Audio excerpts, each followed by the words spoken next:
Assalamu alaikum, құрметті көрермендер және каналым жазушылары. Мен Нұреке ағамның соғымын сойып, соның етін тұздап, қазысын айналдыру сәтін сіздерге түсіруді жөн көрдім. Міне бұйырса тұзды чеснокқа араластырып алып, қазыларды кәстірлеп шығамыз. Бұл жерде мен оператор, мен Нұреке және Рүстем бауырларым қазыларды тілет шекке салу үшін тілеген кезде мына жалпы қазыны екі қос-қостан тіліп алып, арасындағы шеміршектерін алып, сыртынан да ішінен де бірдей қылып шекке сиятындай қылып тіліп аламыз.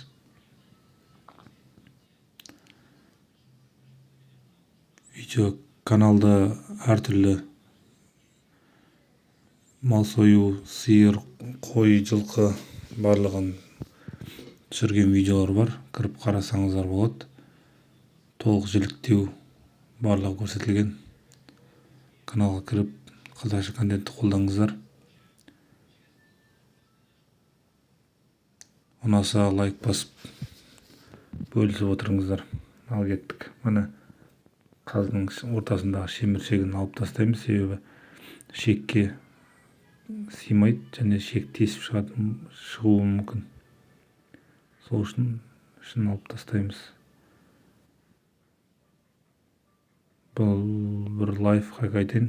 Бұны осылайынан артынан қалған чеснок тұзға араластырып салып қойып қоясыздар да, кейін бір соны өзімен бөлек тамақ істеп жеген кезде өте дәмді болады. Чесногі тұзы сіңіп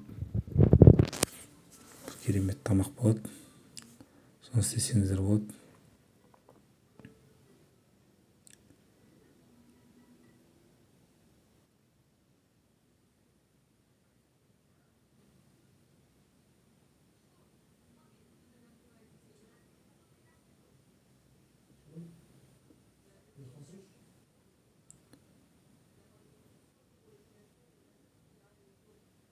Каналда әртүрлі видеолар бар, қызықтырса қарап шығыңыздар. Пікір қалдырып, ұнаса басқамен бөлісіңіздер. Керек контент деп ойлаймын. Себебі қазір көп кісі қалада тұрады, жастар білмеуі мүмкін. Сондықтан тәлімдік сабақ ретінде түсіріп жатырмыз. Соңғы жағын шетіне дейін ғана апарып, бірақ соңындайын тілмейсіздер. Өйткені екеуі екі қабырға бірге бір шекке кетеді. Сонда үзіліп қалмау керек. Міне мынандай ортаңғы жуан жерлерін реттеп алып жатыр. Қос қаз деген болады. Тура осылайынан артыңына тіліп, тұздап, чесноктап, марлеге орап тастайды. Сонда қос қаз деген бар бізде. Сол жасау үшін осылайынан бөліп алып қалып жатыр, реттеп. Қалғанын бәрін шекке салып тастаймыз. Енді әртүрлі кейбір жерлерде сүйегін алып тастап, қазының етегін ғана етімен бірге салып атады екен. Оңтүстік жақ көбінесе солай істейді екен. Ол да бір жағынан дұрыс деп ойлаймын. Бөшкеге асатын қазанға сүйегін бәрін салып атқаннан гөрі шауып жүрмей-ақ етін ғана өзін салса болады. Бірақ енді әр жерде әртүрлі, кейбіреулер қабырғаны сүйегін көрмесе ол қаз емес деп мойындамауы да мүмкін. Қанша дегенмен қазының майы тұрғаннан кейін оны қаз емес деп айта алмайсыз.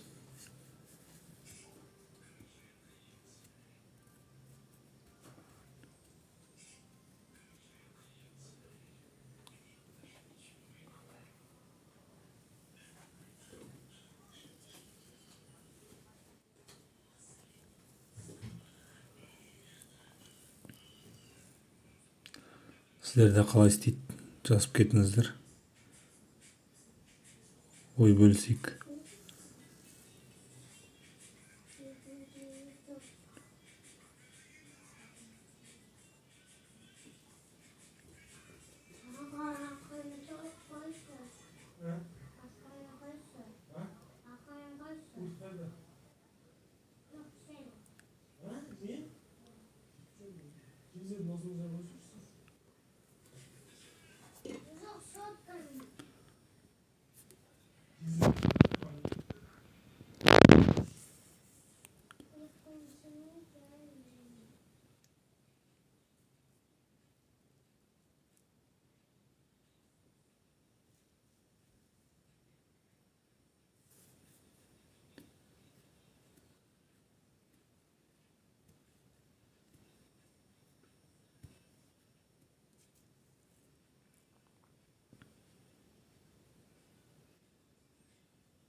жалпы енді әр жерде әртүрлі семіртеді ғой малды.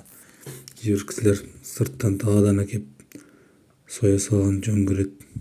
Кейбіреулер жемдеп семіртеді арнайы 2-3 ай байлап. Жалпы енді тағада табиғи семіргенмен жем беріп үйде ұстаған қазыларда еттерді әртүрлі болады. Оны талай көріп жүрміз. Енді кейбіреулер ат көрін дегенде ол егілген дейді ғой.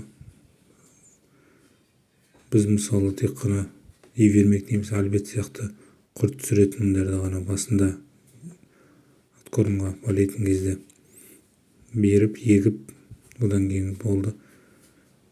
Тек қана жеммен, шөппен ғана семіртеміз. Ешқандай витамин дегенді екпейміз.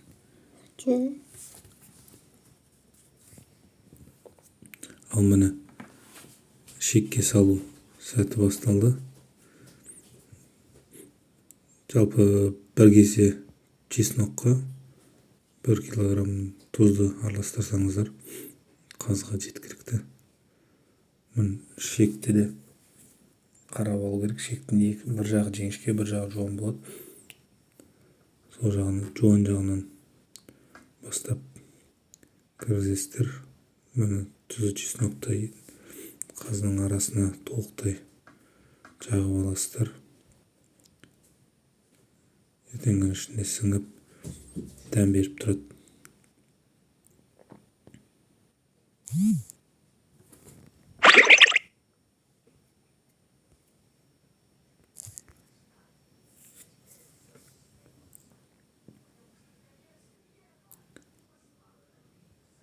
Міне осылайынан шекті қазға толық өткізе бересіздер. Негізі шек кең болғаны жақсы. Өйткені осыны салу кезінде қазының майын қолмен басып мыжып тастау мүмкін. Сол үшін егерде симай жатқан болса арасындағы еттерін кесіп алып, майын емес, еттерін кесіп алып тастасаңыздар жұқартып кішкене, онда тез өтетін болады. Сосын осылай шекті өткізген кезде бір сүйектің басына дейін ғана барып, сонымен екінші басын түйіп алғаннан кейін шекті кесіп алған дұрыс. Себебі осы бастапқы шекті бүкіл сүйектер өткізетін болса, шек жұқарып, одан тесіліп қалатын болады.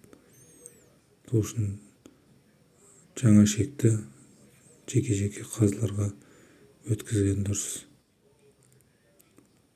Мен осылайынан шекті бірінен соң бірін артынан итеріп отырса, өзі жүріп отырады және асықпай тартып отырып салып шығамыз.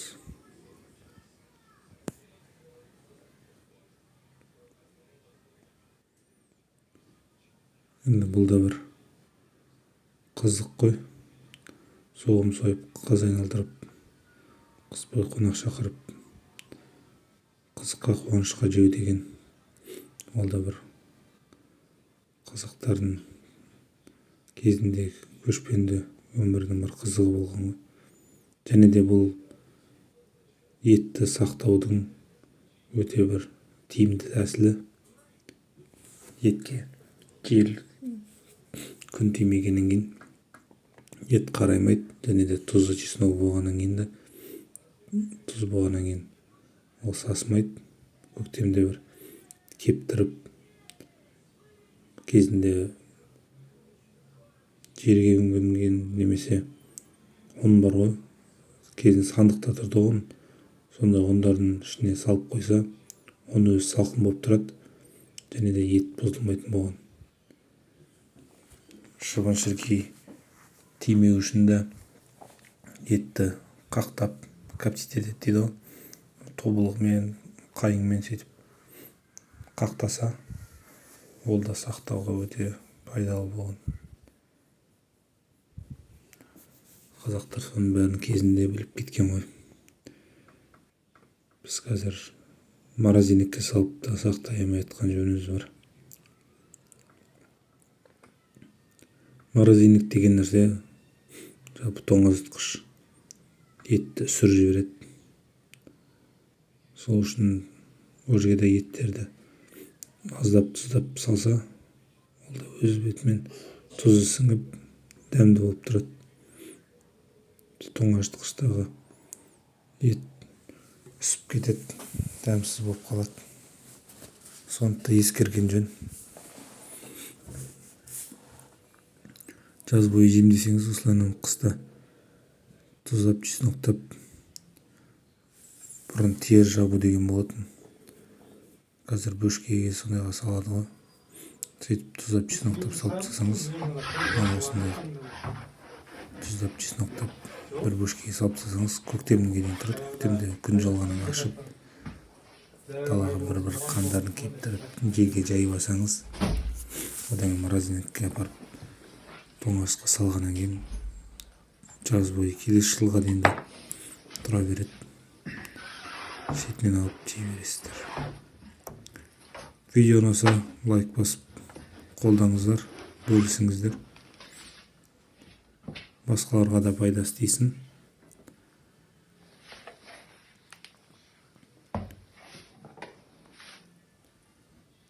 Енді кейбіреулер басқаша істейді. Сондықтан менікі ғана дұрыс деген нәрсе ол да болмайды. Әр жердің өзінің әдіс тәсілі бар, әдеп ғұрпы бар. Конечно. Қортықта андай шоқтығы Сіздерде басқаша болса, оны да жазып кетіңіздер. Сіздерде видео түсіріңіздер. Аяғы, балағы бәрі жүн болады қазір. Құйрық ұзын, жаңағыдай жалы ұзын. Міне шұжықтарды қазыларды осылайынан ең үстіне салып, жауып тастайсыздар. Қыс бойы осылайынан суық жерде тұрса, көктемде алып шығып кептіріп, тоңазытқышқа салып аласыздар.